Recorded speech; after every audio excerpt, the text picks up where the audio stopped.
जय श्री कृष्णा बच्चों, आप पढ़ रहे हैं आपका हिंदी की किताब से पार्ट 3 अपनी वस्तु। इसमें दो भाइयों की कहानी मैंने आपको पहले के 2 वीडियो में सुना चुकी हूँ। यह आपका पार्ट 3 है। इसके अंदर आप पढ़ेंगे कि आपको मैंने बताया था कि महात्मा जी ने कहा था कि दोनों भाई तुम लोग क्यों लड़ रहे हो, है ना, इसी ज़मीन से पूछ लो, यही आपको बता देगी कि इसका असली मालिक कौन है। तब उन्होंने कहा अरे ये ज़मीन भी कोई बोलती है। तब दोनों भाइयों ने क्या कहा कि ये ज़मीन थोड़ी ही बोलती है, ये थोड़ी निर्णय कर देगी कि दोनों में ज़मीन किसकी है। तो महात्मा जी ने क्या कहा था कि तुम लोग नहीं सुन सकते हो, लेकिन मैं सुन सकता हूँ। लेकिन इससे पहले अपन क्या करेंगे, भोजन, मुझे भूख लगी है। और दोनों भाई ने क्या कहा था कि पहले आप हमारा निर्णय कर दीजिए, फिर हम आपको भोजन खिला देंगे, डट कर खाना खिलाएंगे। तब महात्मा जी ने क्या कहा कि ये ज़मीन कोई भागे थोड़ी न जा रही है, पहले भोजन हो जाए ताकि मन मस्तिष्क कुछ ठिकाने आए, इसलिए तुम दोनों अपने घर से भोजन ले आओ, तब तक हम यहीं बैठे हैं। यह कहकर महात्मा जी एक पेड़ की छाया में बैठ गए। दोनों भाई घर गए और अपने अपने घर से भोजन बनवाकर ले आए।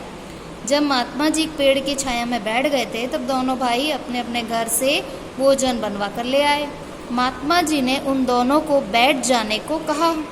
तत्पश्चात यानी उसके बाद उन्होंने भोजन के 3 भाग किए और दोनों भाइयों को भोजन करने का आदेश देकर स्वयं ही भी भोजन करने लगे। जब दोनों भाई भोजन लेकर आ गए तो महात्मा जी ने दोनों भाइयों के भोजन के कितने भाग किए, 3, क्योंकि ये 1, 2, 3 जने थे, 3 भाग कर दिए। और दोनों भाइयों को भी कहा कि आप लोग भी भोजन कीजिए। उन्होंने आदेश दिया और स्वयं भी भोजन करने लगे। इस प्रकार ऊपर की सब बातचीत तथा भोजनादि में लगभग 2 घंटे लग गए। अब महात्मा जी ने भोजन करते करते उन लोगों को बातों में लगा दिया, कुछ न कुछ उनसे बातें करते रहे, कुछ पूछते रहे। और इस प्रक्रिया में उनको कितने घंटे लग गए, 2 घंटे। 2 घंटे का समय बीत गया। महात्मा जी की इस समस्त कार्यवाही का उद्देश्य केवल यह था कि दोनों का क्रोध कुछ कम हो जाए ताकि उन्हें समझाया बुझाया जा सके, और हुआ भी यही। महात्मा जी ने उन दोनों के साथ बैठकर भोजन क्यों किया, उनका क्या उद्देश्य था, उनकी क्या सोच थी। उनकी सोच ये थी कि अगर मैं इनको अपने साथ बिठाकर कुछ देर खाने में लगा दूंगा तो दोनों का क्रोध कुछ कम हो जाएगा, कुछ गुस्सा उनका कम हो जाएगा, और जब गुस्सा कम हो जाएगा तब उनको अच्छे से कोई बात मैं समझा सकता हूँ।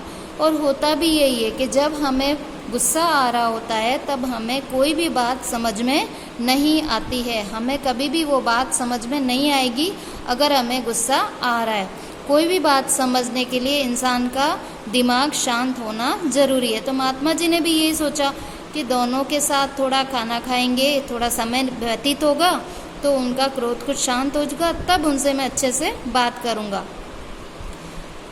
हुआ भी यही। वे दोनों जब भोजन से निवृत्त हुए तो काफ़ी शांत थे। जब उन्होंने भोजन किया, भोजन करके वो फ्री हुए तो काफ़ी शांत थे, बहुत शांत थे, एकदम उनका गुस्सा ठंडा हो चुका था।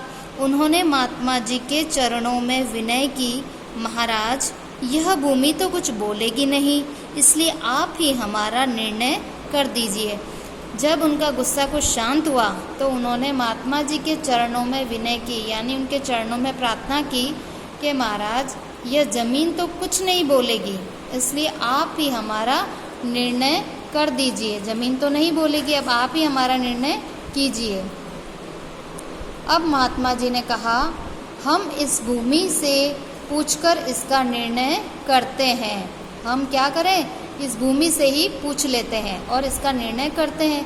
यह कहकर उन्होंने अपना कान भूमि के साथ लगाया, मानो कुछ सुनने का प्रयत्न कर रहे हो।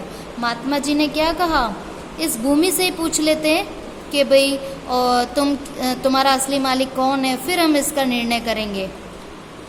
अब यह कहकर उन्होंने अपना कान भूमि के साथ लगाया, मानो कुछ सुनने का प्रयत्न कर रहे हो।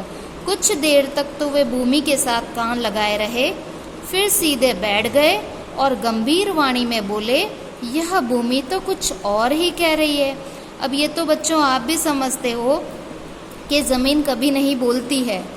लेकिन महात्मा जी तो उन दोनों को कुछ समझाने के लिए ये कोशिश कर रहे थे, और वो जानबूझकर भूमि के साथ उन्होंने कान लगाया, और फिर ऐसे लगे कि जैसे कुछ ज़मीन उनसे कुछ कह रही है, और फिर वो सीधे बैठ गए और फिर गंभीर वाणी में बोले कि यह भूमि तो कुछ और ही कह रही है। अब महात्मा जी ने क्या बताया कि भूमि क्या कह रही है।